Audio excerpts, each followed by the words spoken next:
Ako po si kapatid na Danilo de Vera, lokal po ng Pandacan. Ang tungkulin ko po sa lokal ay guro po sa pagsamba ng kabataan, katuwang po na tumutupad sa tribuna, at katiwala po ng purok. Ako po ay naghahanap buhay bilang admin staff po sa isang eskwelahan. Ang dating relihiyon po namin mula pagkabata ay Iglesia Katolika Apostolika Romana. Doon po kami lumaki na magkakapatid. Nagsisimba din po ako sa simbahan po ng Katoliko. At kapag piyesta po ng Nazareno, yung mga piyesta po sa Katoliko, kapag may mga, halimbawa, piyesta ng Quiapo, pumapasan po ako doon sa Nazareno. Ang akala po kasi namin, yun ang tunay na Diyos yung Nazareno. Kaya nagsisikap kami na pahirapan yung sarili, baka sakaling mapatawad yung mga kasalanan na nagagawa namin at mabanal din, yun ang pagkakalam namin. Kami activity dito sa lugar namin, sa simbahan. Sumasama ako kasi yung mga kaibigan ko, mga sakristan. Kaya napapasama din ako sa kanila.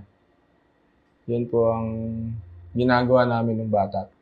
Napunta po ako sa isang kaibigan. Pagpasok ko sa bahay nila, nanonood siya ng TV. So, hindi ko alam kung ano yung pinanonood niya. Nakita ko yung religion ng Iglesia ni Cristo at yung ang dating daan, nagsasagutan sila. Nung time pala nun, sinasagot na ng Iglesia yung mga paratang ng ang dating daan. Napukaw po yung pansin ko dahil yung mga pagsagot ng ministro ng Iglesia ni Cristo ay pawang katotohanan. Ang pinagbatayan po ay yung Biblia. Biblia naman po kasi talagang batayan ng Iglesia ni Cristo sa mga aral na tinuturo. Nagpatuloy ako sa pagsusuri. Sa bahay, nanonood na ako ng mga programa ng Iglesia ni Cristo.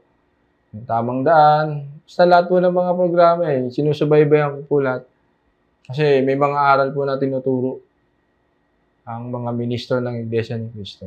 Papasalamat ako sa Panginoon kasi nalaman ko yung katotohanan. Sobrang saya ng puso ko.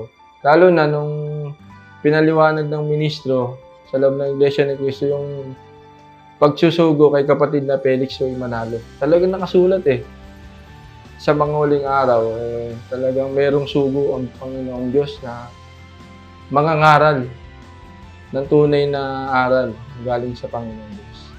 Ang ginawa kong unang step ay nagpunta ako doon sa isang kapatid. Alam ko kasi may mga iglesia rin ni Cristo sa lugar namin. Nagpasama ako sa dako ng gawain. Sinamahan niya po ako doon sa dako, sa purok namin. At simula nun, nagtuloy-tuloy na po ako. Hindi po ako umabsent sa mga pagdudoktrina. At habang nagdudoktrina, nagtatanong din po ako sa manggagawa na nagdudoktrina sa akin. Nasasagot po, ayon po sa Biblia, yung mga katanungan ko. Kaya mas lalong nagliwanag yung aral po sa akin. Ang pagkakaalam namin, yung mga tunay na mga ngaral, yung mga pare, na yung kinalakihan namin. Kaya nung narinig ko na meron palang pagsusugo ang Panginoong Diyos, na sila lang yung may karapatang mangaral ng mga salita ng Diyos, di pala kung sino lang yung mangaral, pero hindi ka naman sinugo ng Diyos, wala kang karapatang mangaral. Sa pagpili pala ng religion, hindi pala basta-basta. Kailangan pala yung magtuturo sa'yo ay sinugo ng Panginoong Diyos. Hindi lang basta-basta mangangaral sa'yo. Kailangan alamin mo kung sinugo siya ng ating Panginoong Diyos. Nakasulat sa Biblia dapat. Papasalamat ako sa Panginoong Diyos noon. Mula sa sulok, parang nilagay niya ako sa katotohanan.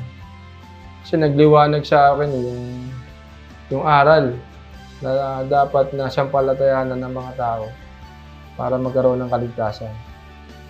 Na isa po rito yung kahalagaan ng pagsusugo ng Panginoong Diyos.